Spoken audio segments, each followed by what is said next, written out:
the 2-button design was too confusing. He wanted one button. So they designed the Mac OS to use that one button. When it came time to design the iPhone, he asked the question, well, can we design an entire phone that only has one button? Now, of course, with a phone, that's a lot more difficult because at the very least, you would think you need the 9 digits to put in a phone number. But they came up with the touch screen so that it only had one button. Yep, it was absolutely brilliant. And where would people be without it these days? Right. It is amazing to think that 11 years ago, there was no such thing as a real smartphone. Yeah, now everybody relies on it. People don't even go anywhere without their phones anymore. No, and I can remember when they first came out, the older you are, the more reluctant you are. And I said, who really needs this? Obviously, everybody needed a phone, but all these other things, I don't need to access this and access that and let my kids play games and do this other thing on there.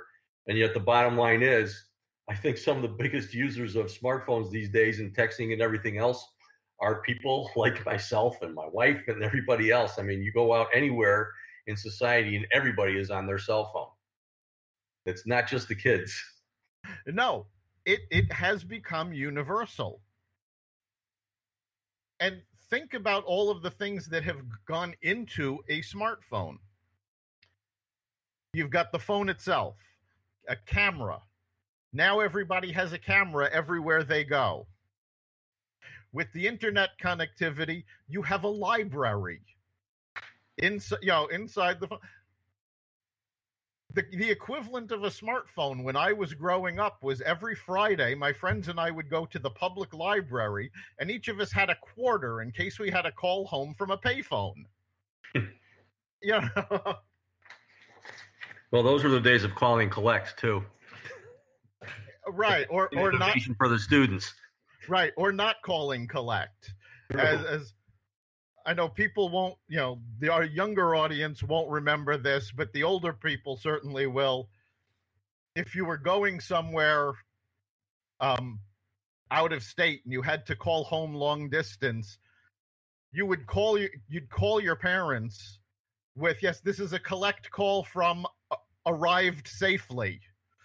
And then the operator would tell the parents, will you accept a call from arrived safely? And they would say, no, the message was that you had arrived safely. Now you didn't have to pay for the phone call. See, and that was a money-saving innovation in communications. Yes. Help pay for the college fund. Exactly. So another huge trait, obviously, to tie all this together as far as being fearless and taking risks and so on and so forth, is to always be positive. Positivity obviously is contagious, and you can take an idea that might seem off the wall, and if you have a positive attitude towards things and it makes sense, you're going to have a team that's behind you in no time. It's so important to keep that. It is very important, and it's also very difficult because when you're talking about innovation, again, you're talking about things that people haven't seen before. Well, there's a large percentage of the population, when you tell them an idea that hasn't been done before, their immediate response is, oh, well, that won't work. If it would work, somebody would have done it already. So it's very important to keep that positive attitude in the face of these people who are saying, no, that if there was a good idea, it would have been done already. There are always new ideas that haven't been tried.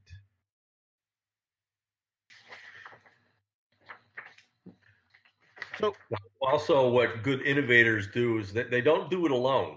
They have good networks, they question things and so on. They have other associates that they work with. So it's really, really important to have a team on the outside that you can run things by. And the bottom line is good innovators hang out with other good innovators, and that's where magic happens, when they're masterminding ideas together. Absolutely. Being able to bounce ideas around is key. And in fact, a study was done recently showing how Google is actually stifling innovation. The reason being, innovation comes when somebody takes two different concepts and puts them together in a way that hasn't been done before. Well, to be able to do that, you need to have those concepts in your head at the same time. With Google, people are not remembering facts as much because they're going, oh, I don't need to remember it. I can look it up on Google. But not having that information at your fingertips means that you don't have it when the second part of that idea shows up. So it's very important to keep reading, keep talking to people, keep bouncing ideas around, because that's what generates an innovative idea.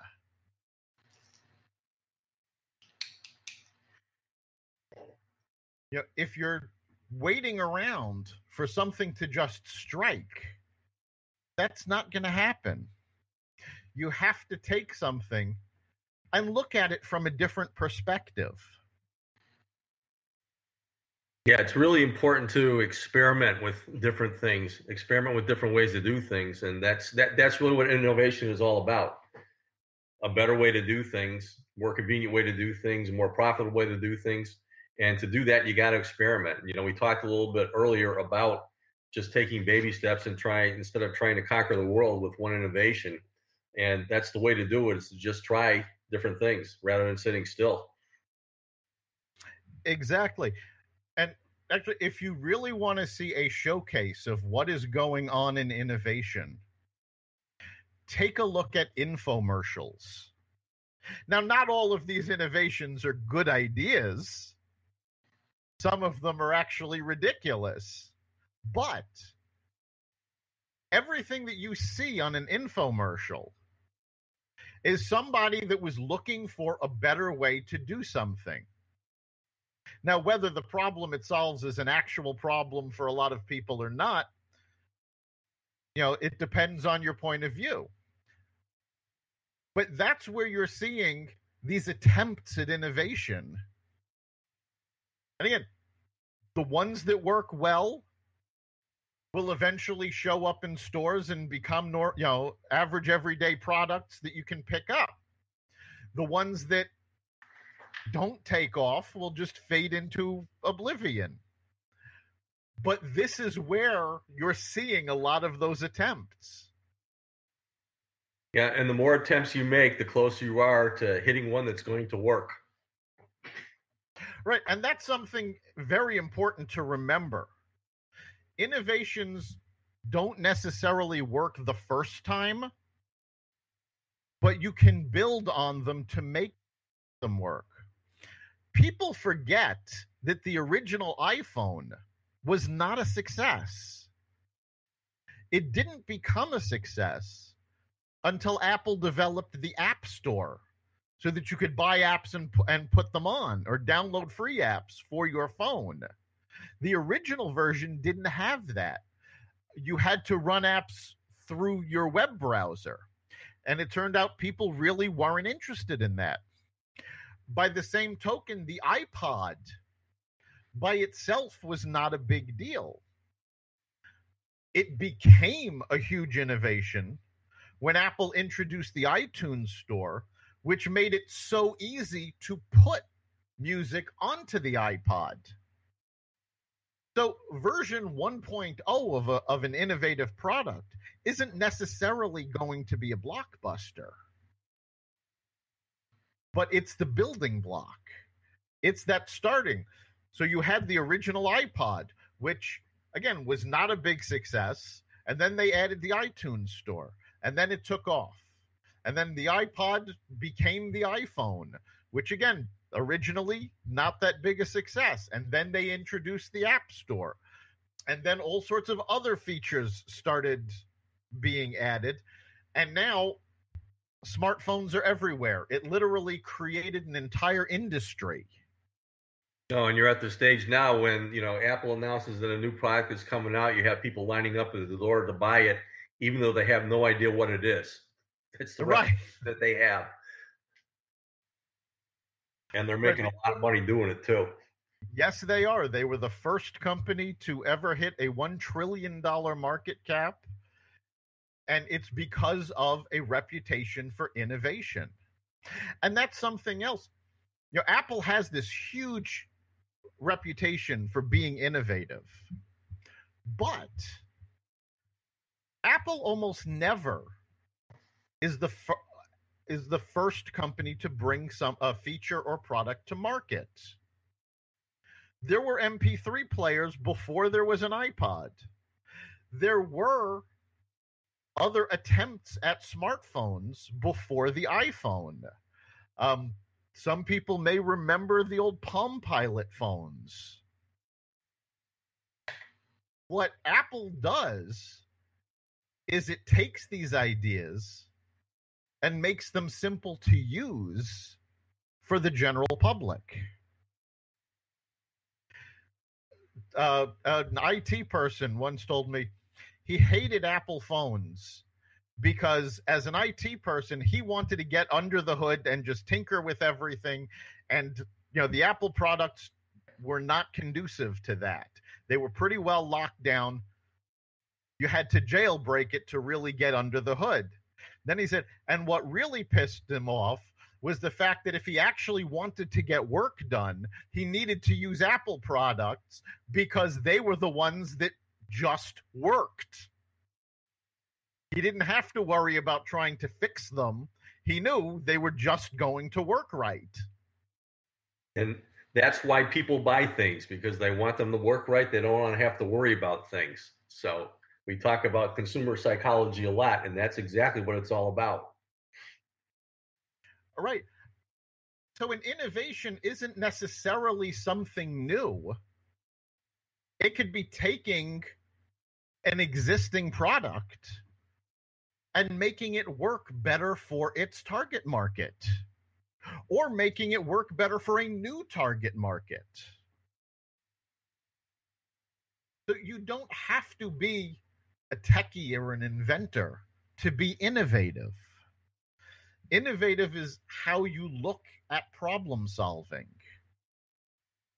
And one of the best descriptions I ever heard about it was when you're looking at solving a problem, an improvement to the problem is when you face it head on and take one step forward.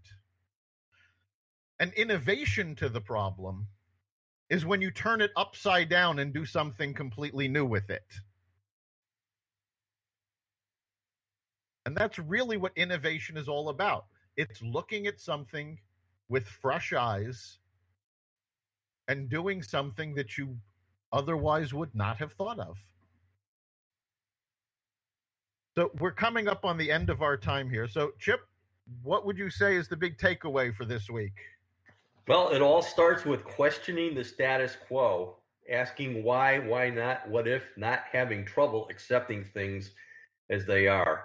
Innovators aren't afraid to break with the norm, push back conventional wisdom that causes people to think inside a box. And I love this quote: they are aware customers don't always know what they want. So the bottom line is, do something with it. That's absolutely fantastic. I think the big takeaway for me is that anybody can be an innovator. You just have to look at things a little differently and never be satisfied. Always want that little more, because that's that leap that makes the innovation. But every one of us has the ability to do that. It just takes a little fearlessness. You've been listening to the Success Showcase. Success Showcase is a part of the Xvadio podcast network. You can catch us every week at xvadio.com/podcasts. You can also find us on the iTunes Store, the Apple Podcasts app, Spotify, iHeartRadio, and wherever you find your podcasts. Remember, make this your best week ever and make next week even better. See you then.